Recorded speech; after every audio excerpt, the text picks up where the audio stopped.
My intention with Pure Positive Fun and Pure Positive Consciousness streaming in real time because it just feels so good is to do just that, stream Pure Positive Consciousness in real time because it just feels so good. And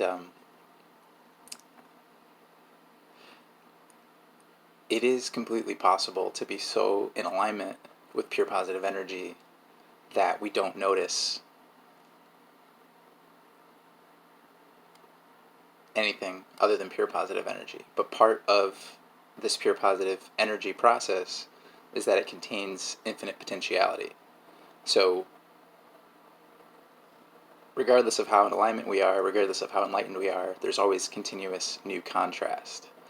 And so as we move forward in time and space, and in our physical reality here on planet Earth, in our human life experience, from our human perspective, just being here in one place at one time,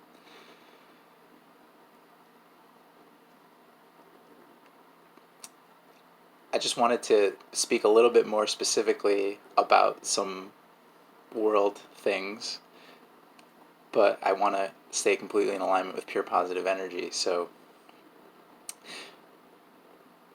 I posted this thing that Alan Watts, this amazing speech where Alan Watts basically explains that for all of the history of Western civilization, there's been two dominant mythologies, the first of which being Christian mythology, and the second of which being mechanical or scientific mythology.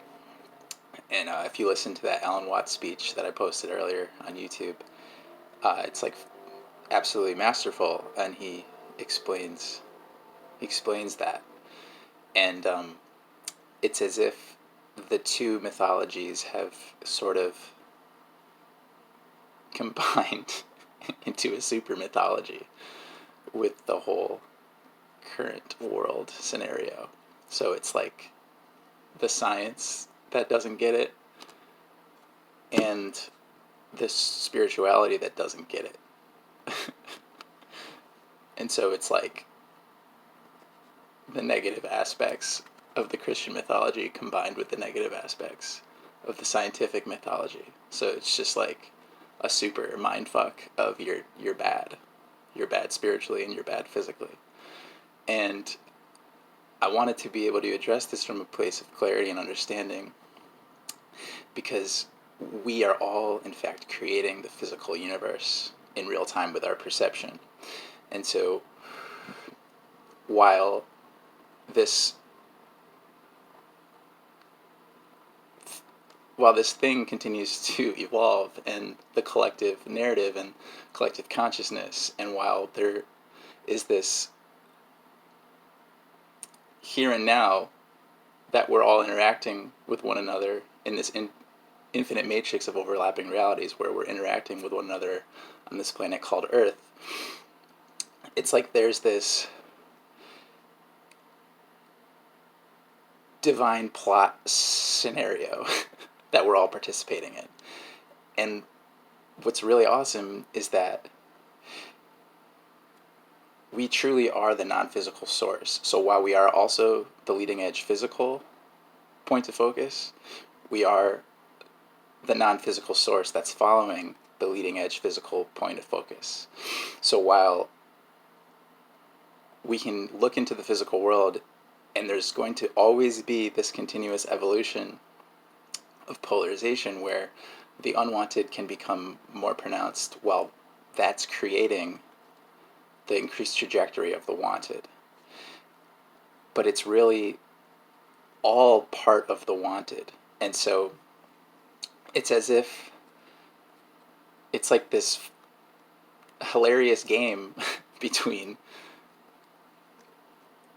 those that are fully in alignment and those that have gotten a hold of alignment. They're because it's part of the overall pure positive algorithm. There's those that aren't fully in alignment that have aligned with the universal law because their desire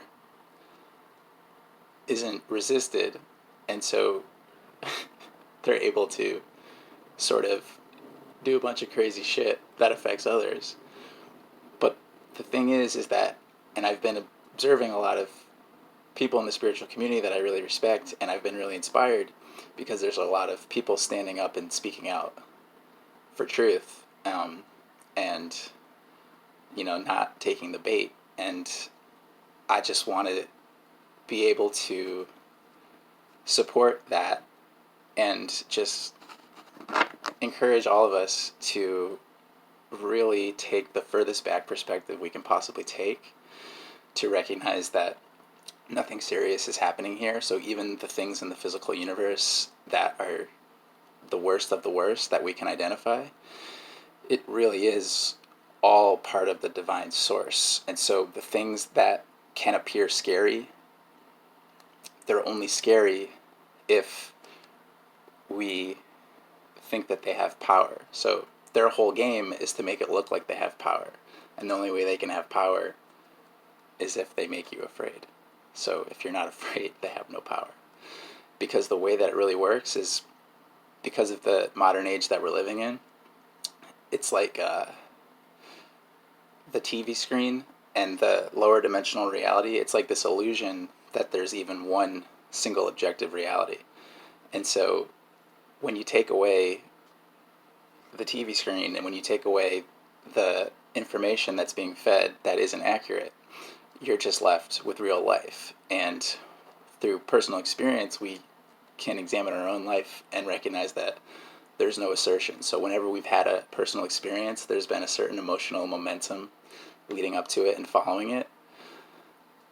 So I want everybody to follow their own heart, because we're all on this unique journey. So we're all called to different methods of action and different life experiences, but I just wanted to share my appreciation for finding this sacred space within ourselves that's unrelated to any other sentient being, or unrelated to the collective world narrative, or whatever, but we can just deliberately, continuously reconnect with our inner being. And when we're in this clear space, we can actually feel that the extent to which there may be a negative narrative developing around us,